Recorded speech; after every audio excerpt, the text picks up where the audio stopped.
নডি রুমিন, নডির অর্থ কি আমি জানি না। আমি তাহলে দেখতাম তার পরনের জাইঙ্গার রং লাল না কালা। একজনে লিখছে নটি মানে বেশ্যা, কাইন্দা পেশাব কইরা বমি কইরা চিতায় পড়ছে। যে এখন বিভিন্ন টকশোতে গিয়ে ইসকনের একটা ফিতা হাতে দিয়ে আঙ্গুল দোলায়। এ কি আসলে বিএনপি আসলে করে?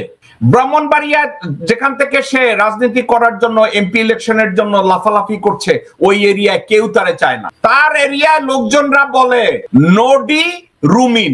নডির অর্থ কি আমি জানি না, আপনি জানেন কি না আমি জানি না। নডি না নটি এর অর্থ কি আমার ধারণা নাই। ওই এলাকার লোকজনরা বলে তারা নডি। আমি বললাম ভাই নডি নটি এটা কি, এর অর্থ কি? দর্শক কিন্তু আমি জানি না নডি বা নটির অর্থ কি। আপনারা যদি কেউ জানেন স্ক্রিনে আমারে লিখতে পারেন, আপনারা আমারে বলতে পারেন। তো এখন এই নডি রুমিন সে বলে ইউনূস সরকার সার্বিকভাবে ব্যর্থ, ইউনূস সরকার দেশের কোনো উন্নতি করে না এবং যে কোনো মূল্যে ইউনূসকে তাড়াতাড়ি সরাইয়া তাড়াতাড়ি একটা নির্বাচন দেওয়া হোক, যাতে ওর বাতা ভারত আইসা এখানে একটা ভাগ বসাইতে পারে।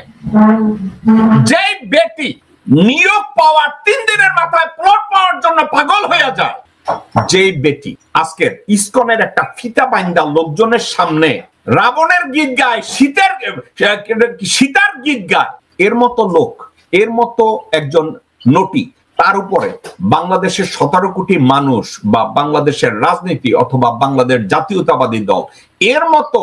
ও একজনে লিখছে নটি মানে বেশ্যা। জাকির হোসেন সাহেব থ্যাংক ইউ, আমি নটির অর্থ জানতাম না, থ্যাংক ইউ, আপনি আমাকে যেটা শিখালেন, আপনাকে অনেক ধন্যবাদ। তো এর মতো একটা মানুষের প্রতি বাংলাদেশের রাজনীতি এর মতো মানুষের কাছ থেকে কি ভালো কিছু আশা করতে পারে? আচ্ছা, তাইলে বেগম জিয়া আসার পরে হঠাৎ জড়াই ধরে কাঁদলো, সে বুঝছে যে এবার এখন নাটকটা করতে পারলে একটা পজিশন মিলবে, নাটকটা ঠিক মতো করতে পারলে আমার একটা ফায়দা আছে, এই জন্য একেবারে কাইন্দা পেশাব কইরা বমি কইরা চিতায় পড়ছে। আমি যদি তাকে বলি সে একটা ব্যক্তি হিসাবে সে জাস্ট একটা উচ্ছিষ্ট সামাজিক পতিতা, উচ্ছিষ্টা, একেবারে একেবারে একেবারে নগণ্য শ্রেণীর লো লাইফ টাইপ একটা ব্যক্তি, যে স্বার্থের জন্য খালেদা জিয়াকে জড়াইয়া ধরবে, আবার স্বার্থের জন্য খালেদা জিয়ার পিঠে একটা ছুরি বসায় দিবে। আমি কি খুব বেশি বাড়ায় বললাম নাকি আপনার কাছে লজিক্যাল মনে হয়? বাট আমি যদি বলি এই মুহূর্তে এই বটতলার 2 পয়সার উকিল, আপনাকে আমি ঠান্ডা মাথায় বলি, ল পেশাকে আমি ঘৃণা করি না কিন্তু সম্মান করি, কারণ এদের ভালো কিছু করার সুযোগ আছে। এখন আমি বলি লিগ্যাল নেটওয়ার্ক আমার যে কোম্পানি, আমার এখানে 11 জন ব্যারিস্টার প্যারালিগাল হিসাবে কাজ করে এবং এরা প্রতিনিয়ত আমার কন্টিনিউয়াসলি বকা খায় ট্রান্সলেশনে ভুল করার জন্য, ভুল ল কোট করার জন্য, ভুল স্ট্যাচু ব্যাখ্যা করার জন্য এরা বকা খায়। আমি এদেরকে বলি যে you guys are fucking attorney under banyan tree, how the fuck you got bar at logic.